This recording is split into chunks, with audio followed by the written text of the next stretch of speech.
let's talk about my first ever video game. Let's take a look and see if I see it through the rose-colored glances of nostalgia or if it is still good.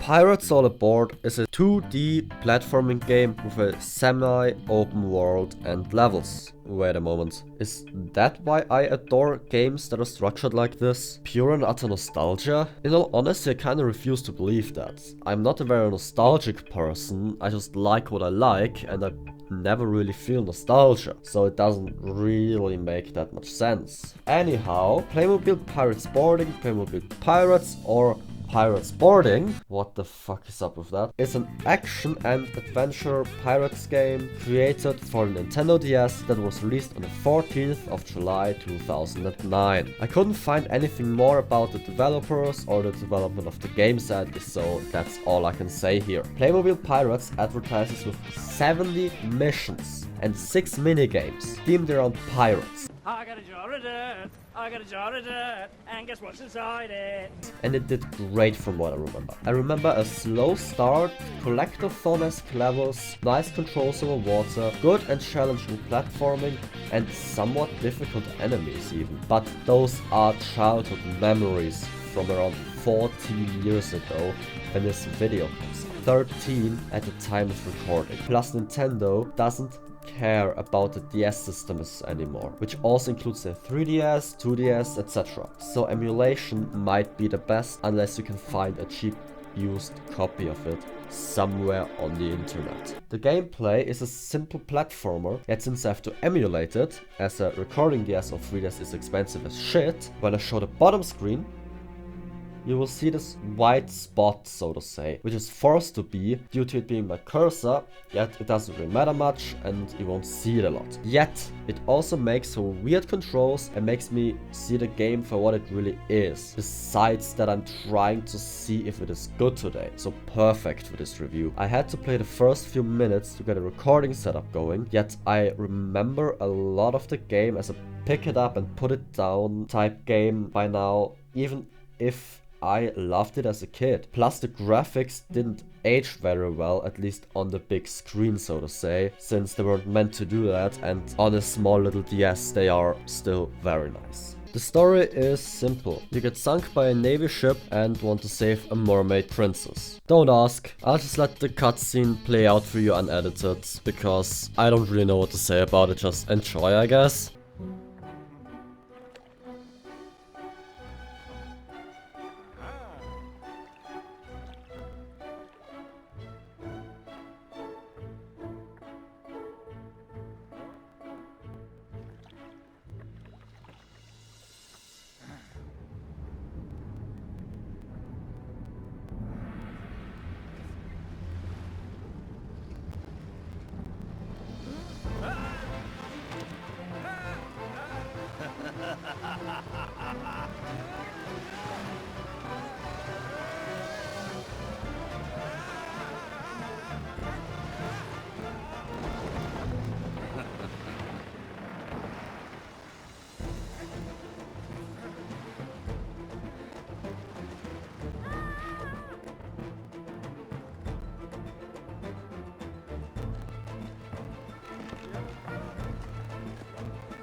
Then during the first mission, you get infodumped by a guy who lost his peg leg. How the fuck do you use a peg leg? That you're sent to retrieve. Then you gamble with this weird skeleton guy, where your first 2 wins are actually guaranteed. I tested it out, and no matter how many times you do that, the first 2 wins with him are always guaranteed, so take the highest bidding to make the most money. You save the first guy again, buy a ship and sail the seas. For ship, I recommend buying and maxing out the gunboat. It is very good for combat, and if you play correctly, you won't even sink with it or get hit. And you collect map pieces, with the last revealing the mermaid's location and the maps you need to travel to new areas of the world. That's basically the whole game's story summed up in a short paragraph. I know I spoiled it, yet it's not good enough of a story for me to keep my no spoilers rule going, since we all know the story of games like these are simple as fuck, and it's the same with Mario games, so yeah, no one really cares about the story there. The core gameplay loop is very simple. Go there, talk to someone,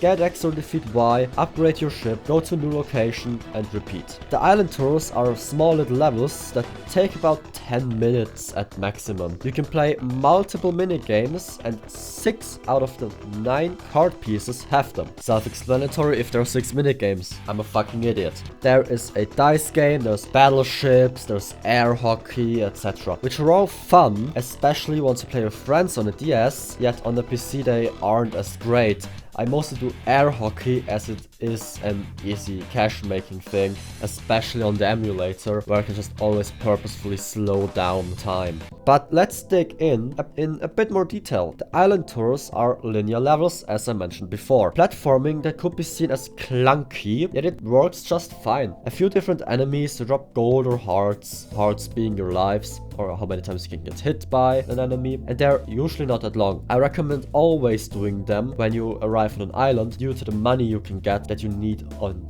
one mission indefinitely, and if your boat sinks. The missions drag out the game a bit, especially one where you need to collect, I think, 10,000 coins, and it is a pain in the ass to do so. So save up as much gold as you can beforehand so you won't have to collect as much later in the game. I spent like 10 hours grinding for that. The docks, as I call them, have a trader, a ship maker at big islands, as well as the gambler on big islands who you play the minigames with. The trader is a good way to make money if you do it right. The sea is nice in my opinion. There are other ships to sink for gold, treasures to dive up, and shipwrecked to rescue. And oh god, the touch controls on the emulator are awful, since it's the mouse movement and it's very fast. Yet the rest is fine. It is easily traversable. Diving, in all honesty, is shit with the touch controls, since you can't properly drag the fucker. You collect air bubbles to stay alive and avoid jellyfish, which is actually challenging on the emulator, which I enjoy a lot actually, even if it's a pain in the ass. The rescuing shooter is great, even better and easy on emulator actually. You see where the hoop lands and aim that way, flinging them at sailors to save them. The battling on a ship is a bit awkward by today's standards, yet it is very much doable if one does not play as shitty as me. Now to the rating. Is it old or gold? But first of all, let's switch into something more comfortable, because being in this armor all day kinda sucks.